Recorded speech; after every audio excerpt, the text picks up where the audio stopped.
বলে, বাবা আমাকে বাঁচাও, পৃথিবীর বুকে আমি একমাত্র বাবা, আমি একমাত্র বাবা। কত সিনেমা, কত কিছু হয়েছে, এরকম ঘটনা কখনো হয় নাই। একটা মেয়েকে তার বাবার বুকের থেকে অস্ত্র থেকে বাস্তব নিয়ে যা, এটা একমাত্র জীবন্ত সাক্ষী আমি। এই ঘটনার পরে এলাকার সমস্ত মানুষের কাছে বিচার চাই। আমার এই ঘটনা 40-45 মিনিট পর্যন্ত এখানে ঘটে। আমি থিপ্পলনানে ফোন দেই, এরা 40-45 জনের মতন একটা গ্রুপ ছিল। এই ঘটনা যখন ঘটা, আমি পরে যতটুকু জানতে পারলাম, এখানে স্থানীয় ছাত্র দলের যে আমি যতটুকু জানলাম, ও ছাত্র দলের একজন সদস্য সম্ভবত, আমি জানি না কোন পদে বা কি আছে, আর ওই সুমিত ওইরকম। পরবর্তী এই দুইজনেই পরবর্তীতে তাদেরকে যারা শেল্টার দিছে, তাদের নেতৃত্বে যারা এখানে আসছিল, আমার মেয়েও বলছে পাপ্পু একটা ছেলে, ও আর সুহান। আমি পরবর্তীতে তাদের নাম জানতে পারলাম। হ্যাঁ, আমি পরবর্তী এরা নাকি ছাত্র দল করে। হ্যাঁ, এরা ছিল। এরা আমার বাসার থেকে এরা আমার কি বলছে, মেয়ে দিবেন না। আমি বলছি না ভাই, আমি মেয়ে দিব না। কি করতে হইব? যে মেয়ে, আমাদের মেয়ে আমরা নিয়ে যাবো। কেমনি নিয়ে যাবেন?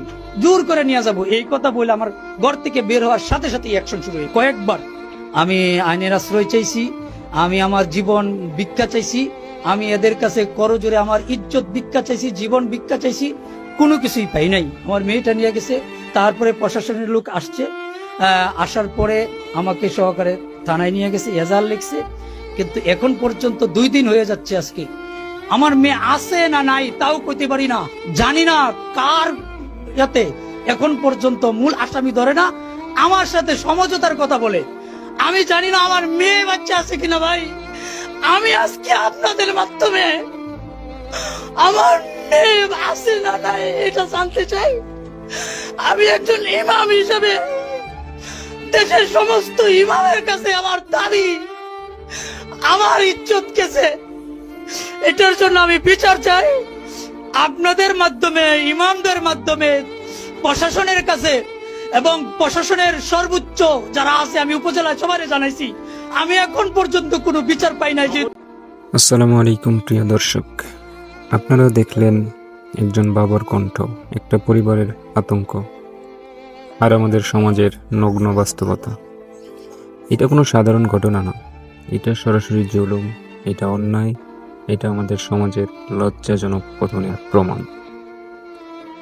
একটা মাদ্রাসার ছাত্রী দিনের আলোতে অপহরণ করা হয়, তারপর আবার নিজের ঘর থেকেও অস্ত্রের মুখে তুলে নিয়ে যাওয়া হয়।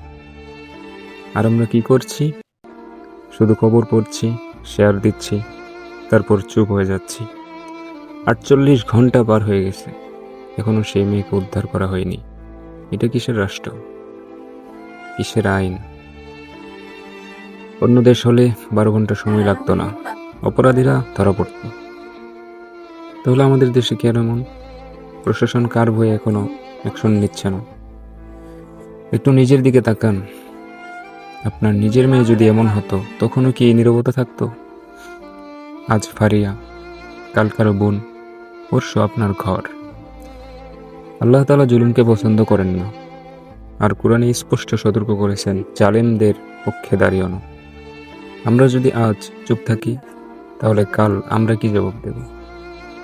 আমরা কি বার পেয়ে যাব, নাকি সেই নীরব জালেমদের তালিকায় নাম উঠবে? ইসলাম কাপুরুর সাথে শেখায় না, জুলুম দেখলে প্রতিরোধ করতে বলে, কথায়, অবস্থানে, সত্যের পক্ষে দাঁড়িয়ে। কিন্তু একটা কথা পরিষ্কার, আইন নিজের হাতে তুলে নেওয়া না, বরং অপরাধীদের আইনের আওতায় এনে কঠোর শাস্তি নিশ্চিত করে আসল নেই বিচার। আমরা স্পষ্ট দাবি জানাই, অবিলম্বে মেয়েটিকে উদ্ধার করতে হবে, জড়িত সবাইকে গ্রেফতার করতে হবে, দৃষ্টান্তমূলক শাস্তি দিতে হবে, প্রশাসনের জবাবদিহিতা নিশ্চিত করতে হবে। মনে রাখবেন, আজ যদি আমরা চুপ থাকি, তাহলে আমরা নির্যাতিত না, আমরা জালেমদের পাশেই দাঁড়িয়ে আছি। এই নীরবতা ভাঙতে হবে, সত্যের পক্ষে দাঁড়ান, এটাই ইমানের দাবি।